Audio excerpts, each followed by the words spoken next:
તમને પહેલા પણ કહ્યું તું અને અત્યારે પણ કહી રહી છું, અત્યારે યોગ્ય અને અયોગ્યનો વિચાર કરવાનો સમય ગયો. કહેવાય છે ને કે કોઈ બીજાનું કરેલું કોઈ બીજાએ ભોગવવું પડે છે, અને એ જ તો થયો ને આપણી સાથે. બોલ, શું વાંક હતો તારો કે મારો? કેટલા દુઃખો સહન કરવા પડે આ ઘરમાં. છેલ્લે મારા માથામાં ચપ્પલ મૂકવામાં આવ્યા હતા.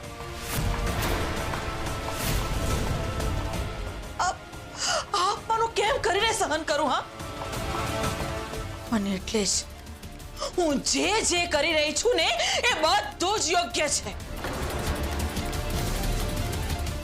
અને એટલે જ કહું છું કે તમે લોકો મને સાથ આપો, સહકાર આપો, નહીં કે સલાહ. પણ મમ્મી, મારી વાત તો સાંભળ. નથી સાંભળવી, કારણ કે જો હું તારી વાત સાંભળીશ ને તો કદાચ મારો વિચાર બદલાઈ જશે, અને હું નથી ઈચ્છતી કે મારો વિચાર બદલાય. મમ્મીજી, હજુ એકવાર વિચાર કરી જુઓ. બધું જ વિચાર કરીને જ હું આ જગ્યાએ પહોંચી છું, સમજી? હવે વિચાર મારે નહીં પણ તમારે કરવાનો છે કે તમારે મને સાથ આપવો છે કે પછી મારા કરેલા પર પાણી ફેરવવું છે.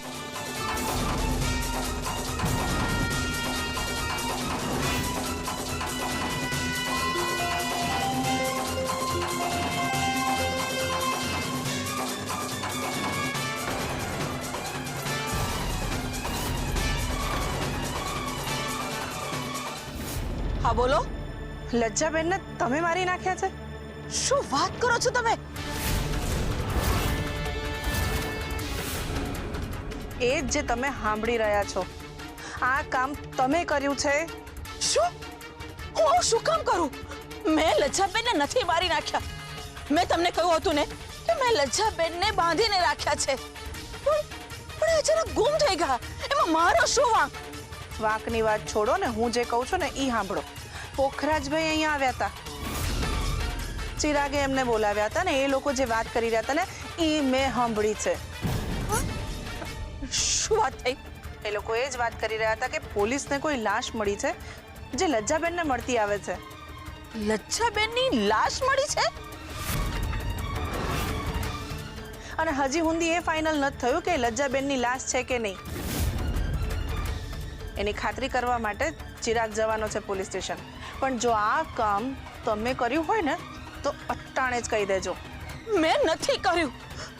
અત્યારે તો હું પોતે જ જાળમાં ફસાઈ ગઈ છું. પહેલા તો મેં મોટી બાને વસુંધરા પરીખ બનાવ્યા, અને અત્યારે મોટી બા છે એ તો ભૂલી જ ગયા છે, પણ સાથે સાથે એ વસુંધરા પરીખ છે એ પણ ભૂલી ગયા છે. હવે આ કામ નથી તમે કર્યું ને નથી મેં, તો પછી આ કર્યું કોણે? મને શું ખબર? મેં તમને કહું ને કે મેં ખાલી લજ્જાબેનને બાંધીને રાખ્યા હતા, કારણ કે સમય આવે એમનો ઉપયોગ કરી શકું. પણ એ ગુમ થઈ ગયા. જો તમે લજ્જાબેનને નથી માર્યા તો કોઈ પ્રશ્ન જ નથી, પણ જો આ કામ તમે કર્યું હોય ને તો અટ્ટાણે ને અટ્ટાણે ત્યાંથી નીકળી જાજો. કેમ શું? જો એવું થયું ને તો જાડેરી જાન લઈને પોલીસ આવશે તમારા ઘર આંગણે. પણ મેં લજ્જાબેનને મારા જ નથી, તો મને ડર શેનો? હા, તો મને લાગ્યું ને એટલે તમને કહી રહી છું. બાકી હવે તમે જાણો ને તમારું કામ.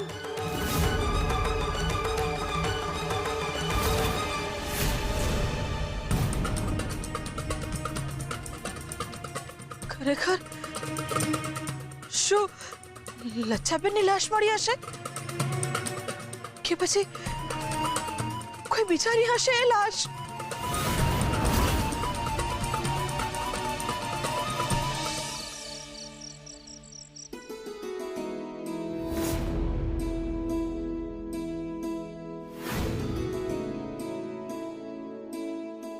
સંતાનો મા બાપ વિરુદ્ધ કામ કરે એનો અફસોસ થાય છે, જે મને થઈ રહ્યો છે. આવું બધું વિચારવાનું રહેવા દે. અને તે તો મારી હંમેશા બધી વાત માની છે ને, તો પછી આ પશ્ચાતાપની અગ્નિમાં સળગવાનો શું મતલબ? તો મારી સંસ્કારી અને બહાદુર દીકરી છે ને. પાછા મને એમ કે તે નાનપણમાં મારી બીજી કોઈ વાત ના માની હોય કે પછી તારાથી કોઈ ભૂલ થઈ ગઈ હોય એવું કશું તને યાદ છે? તને ચિંકી યાદ છે? હા, યાદ છે. અને તો હું ક્યારેય નથી ભૂલી શકી. અને રતન? મારો પૌત્ર ને તારો દીકરો. રતનના બાપુજીએ જ્યારે મારા રતનને ઘરની બહાર કાઢી મૂક્યો ત્યારે મેં પત્ની ધર્મ નિભાવ્યો. એક માં તરીકે હું મારા રતનને ના રોકી શકી. રતન. તું રડ નહીં. તે તો આખા પરિવારને સાચવીને રાખ્યો છે.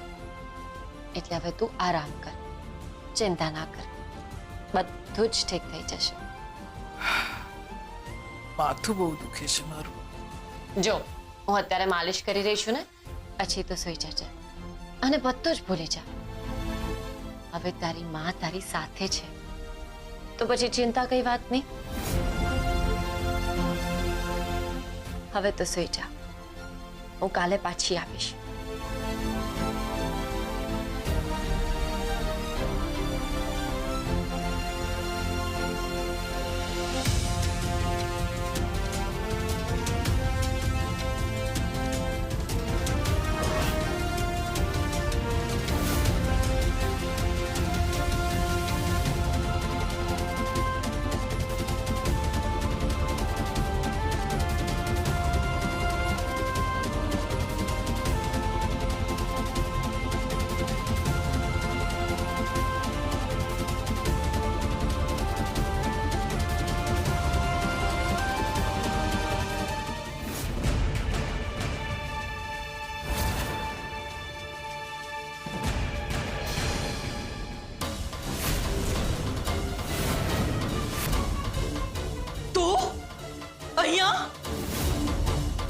મારા ના કહેવા છતાં પણ તું માનતી નથી ને.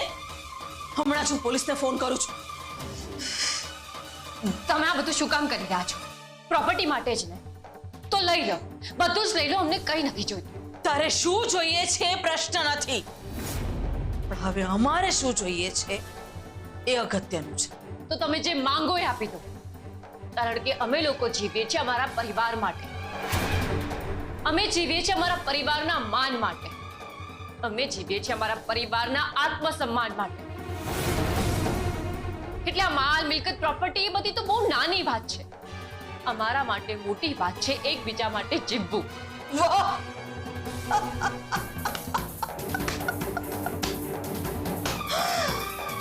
પહેલા તો બહુ મોટા મોટા શબ્દના બાણ ચલાવતી હતી ને કે હું આમ કરી નાખીશ, હું તેમ કરી નાખીશ. ક્યાં ગયું બધું? હા, કરવામાં તો હજુ પણ હું ઘણું બધું કરી શકું છું, પણ સમય કહી રહ્યું છે કે નથી કરવું. સંબંધોમાં માણસ ઘણીવાર હારીને પણ જીતી જાય છે. અને જો હું અત્યારે મારા મોટી બાને હારી જઈશ ને તો મારી દુનિયા જ હારી જઈશ.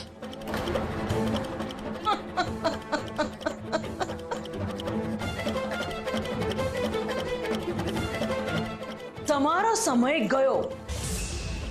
અત્યારે સમય અને સંજોગો બંને આ અનસૂયાના છે, અને સમય જેની મુઠ્ઠીમાં હોય ને એ ભગવાન બની જાય છે. તમારી સાથે ખોટું થયું છે એની હું ના નથી પાડી રહી, અને ક્યારેય ના નથી પાડી. પણ તમે શું કરી રહ્યા છો? તમે પણ તો ખોટું જ કરી રહ્યા છો ને. અને પણ કોની સાથે? મોટી બા સાથે. મોટી બાની હાલત તો જુઓ. તમે સમજો, મારે બીજું કઈ નથી જોઈતું, બસ મારે મારા મોટી બા પાછા જોઈએ છે. તું ગમે એટલું કગરી લે, પણ હું નથી માનવાની એટલે નથી જ માનવાની. હા, જો પોલીસ સ્ટેશનમાં ફોન કરું છું, તારાથી અહીંયા આવે જ કેમ? હું અહીંયા કઈ લેવા નથી આવી. હું ફક્ત મોટી માને મળવા આવી હતી. મળી લીધું ને? કારણ કે આ તારું છેલ્લું મિલન હતું. પેલું કહેવાય છે ને, ભરત મિલાપ. હવે આવું મિલન ક્યારેય નહીં થઈ શકે, કારણ કે તું જઈશ હવે સીધી જેલ ભેગી, અને તારા મોટી બા જશે હવે આ દુનિયા છોડી દે.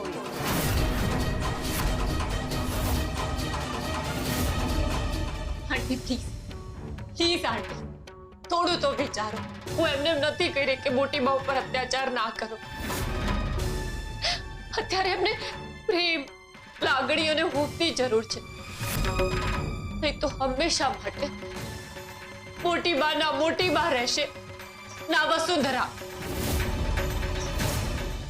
તને શું લાગે છે તું આમ ખોડો પાથરીશ એટલે હું પીગળી જઈશ?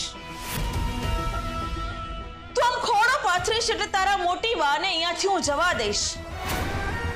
પણ એવું નહીં બને. ચાલ નીકળ અહીંયાથી, નહીંતર હમણાં જ પોલીસને ફોન કરીને તને જેલ ભેગી કરીશ.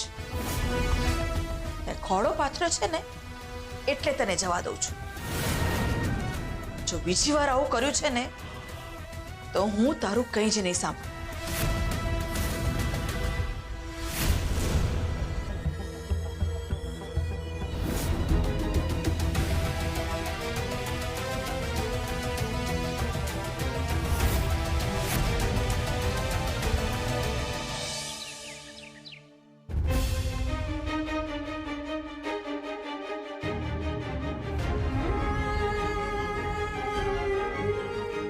શું થયું સરગમ? ના થવાનું હોય એવું લાગી રહ્યું છે. કેમ આવું બોલી રહી છે? મોટી બા એટલે તો એમને મળીને આવી કેમ છે મોટી બા? બરાબર છે ને? મોટી બા અત્યારે એવી જેલમાં કેદ છે જ્યાંથી એમને પાછા લાવવા મુશ્કેલ જ નહીં પણ અશક્ય બનતું જાય છે. કે એમની તબિયત તો ઠીક છે ને? ના બિલકુલ ઠીક નથી. તો હવે શું કરીશું? આમાંથી બહાર નીકળવાનો તને કોઈ વિચાર આવે છે?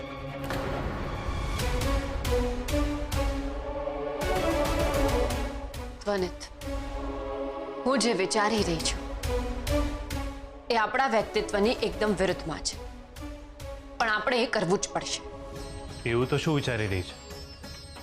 જેમ શ્રી કૃષ્ણ હસ્તિનાપુર ગયા હતા દુર્યોધન સાથે સંધિ કરવા અને 5 ગામ માંગ્યા હતા પણ દુર્યોધને ચોખ્ખી ના પાડી દીધી હતી અને છેલ્લે તો 100 ની અણી જેટલી જગ્યા આપવાની પણ ના પાડી દીધી હતી.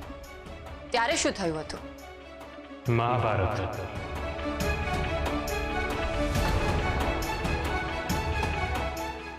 એટલે આનો અર્થ શું છે? એટલે એમ કે હવે મહાભારત કરવાનો સમય આવી ગયો છે. પોતાના હક માટે જો પોતાનાઓની સામે પણ લડવું પડે ને તો લડી લેવાનું. એ જ ધર્મ છે અને મારો ધર્મ અને કર્મ બંને મોટી બાજ છે.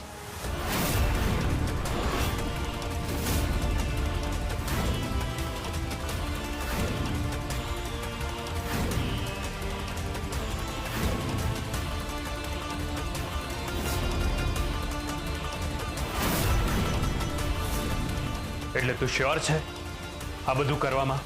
જ્યાં ધર્મની વાત આવે ત્યાં શસ્ત્રો ઉઠાવવું એ માણસની ફરજ બને છે અને હું પણ એ જ કરીશ. શ્રી કૃષ્ણ આપણને શીખવાડીને ગયા છે કે આપણે આપણું લેવામાં કોઈ જ પાપ નથી. તારી વાત સાચી છે પણ આ બધું કરવામાં જોખમ છે. જોખમથી ડરી જઈશું તો પરિણામ સુધી કેવી રીતે પહોંચી શકીશું? મને અત્યારે અંશુ આંટીનો ડર લાગે છે. એ બાઈને ખબર જ નથી કે ક્યારે શું કરી બેસે અને અત્યારે બધી જ હદ વટાવી ચૂકી છે. એટલે જ તો કહી રહી છું કે હવે સમય આવી ગયો છે ભાન ભૂલેલાને ભાન અપાવવાનું અને અંશુ આંટીએ તો સરેન્ડર કરવું જ પડશે. સરગમ, હું તારી સાથે છું એટલે તું બોલ ક્યારે કરવું છે અને શું કરવું છે? બોલ તું. મોટી બાને મોટી બા બનાવવા માટે જે કરવું પડે એ જ આ નાની બહુનો ધર્મ છે અને સરગમ એનો ધર્મ નિભાવશે. પછી ભલે એના માટે મારો જીવ પણ જતો રહે તો પણ મને મંજૂર છે.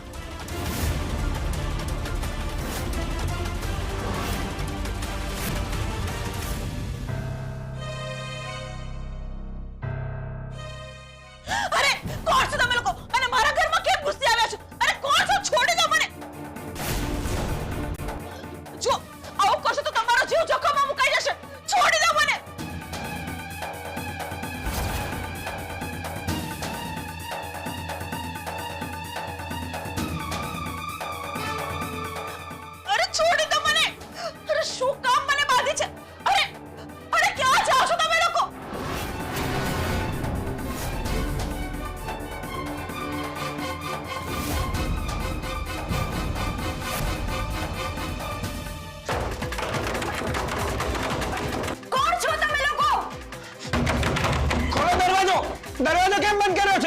આ દરવાજો બંધ કરીને તમે લોકો સારું કામ નથી કર્યું.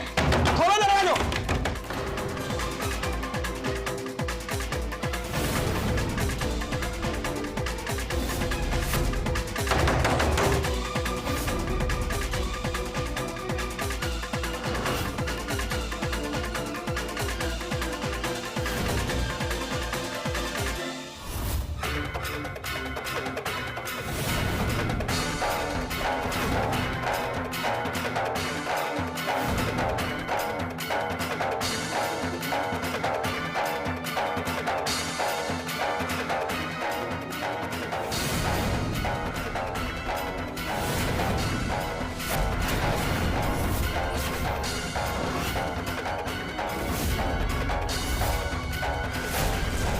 સરગમ, તું?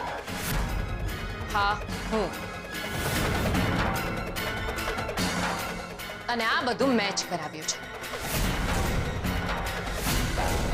તને ખબર છે ને આનું પરિણામ શું આવશે? હવે ચિંતા કરવાનો વારો મારો નહીં પણ તમારો છે. પહેલા તું મને છોડી દે, પછી તું જો. ગઈકાલે હું તમારી સામે બહુ જ કરગરી હતી ને. ઘૂંટણ ટેકવ્યા હતા, મારો ખોળો પાથર્યો હતો, પણ તમે ના સમજ્યા તો ના જ સમજ્યા નહીં. એટલે તું બદલો લેવા આવી છે એમ? હા, હવે તમે એવું જ સમજો. ગઈકાલે હું શાંતિ ઈચ્છતી હતી, પણ તમે મને યુદ્ધ કરવા માટે મજબૂર કરી છે.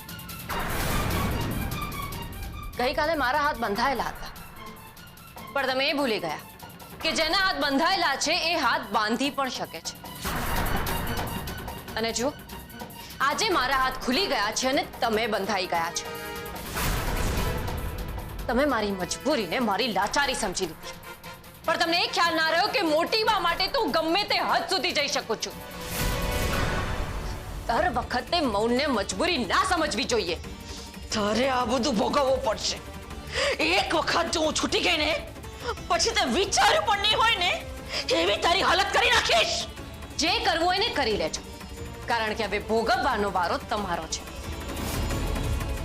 અને રહી વાત અહીંયાથી આઝાદ કરવાની, તે તો હું ઈચ્છું ત્યારે તમને મુક્ત કરી શકું છું, પણ હું એવું ઈચ્છતી જ નથી. હું જાણું છું કે આ રીતે કોઈને બંદી બનાવવા એ કાયદેસરનું પાપ છે, પણ હમણાં તો મારે આ કરવું જ પડશે. પાપ અને પુણ્યની વાતો કરવાની તો તું રહેવા જ દેજે. હા, જે ઓલરેડી પાપી હોય ને એની સામે પુણ્યની વાત ક્યાંથી શોભે. આ વ્યક્તિને લઈ જાઓ એના રૂમમાં અને બાંધી દો. છોડો.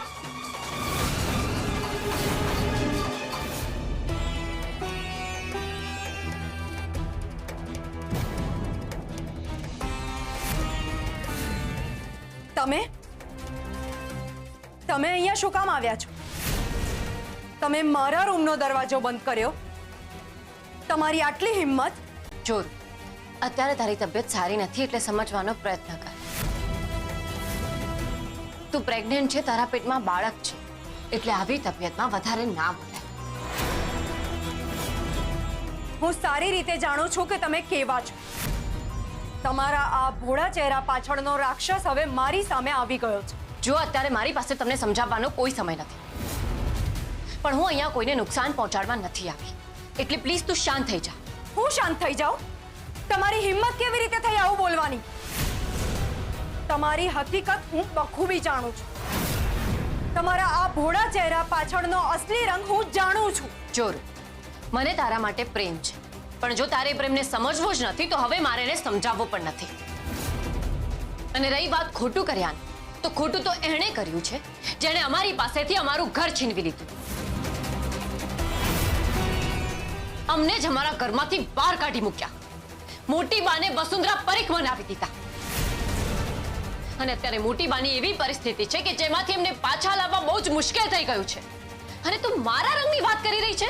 જો સરગમ ભાભી, અમને તમારી સાથે કોઈ પ્રોબ્લેમ નથી, પણ મને દરેક વ્યક્તિ સાથે પ્રોબ્લેમ છે જેણે મારા મોટી બા સાથે ખોટું કર્યું છે.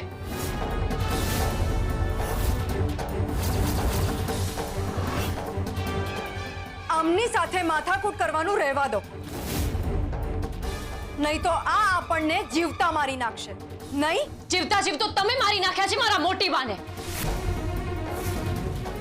હવે જ્યારે પોતાની ઉપર વાત આવી ત્યારે આંખ ખુલી. મારે તમારું કંઈ જ નથી સાંભળવું. તમારાથી જે થાય એ કરી લો. જાઓ. તો હવે જ્યાં સુધી મોટી બા ઠીક ના થઈ જાય ને ત્યાં સુધી તમે લોકો અહીંયા આ રૂમમાં જ પુરાયેલા રહેશો. પછી ખબર પડશે તમને. જેમ પાંજરામાં પક્ષી પુરાયેલું રહે અને પાંખો હોવા છતાં ઉડી ના શકે ને, બસ એવી જ રીતે.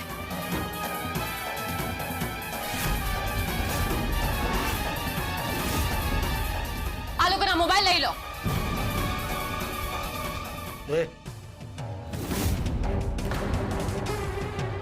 સરગમ ભાભી, તમે આ હદે નીચે પડી જશો એવું મેં ક્યારેય નહોતું વિચાર્યું.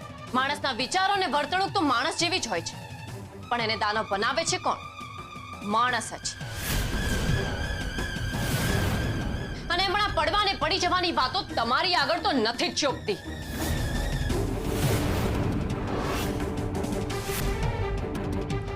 બંધ કરી દો દરવાજો.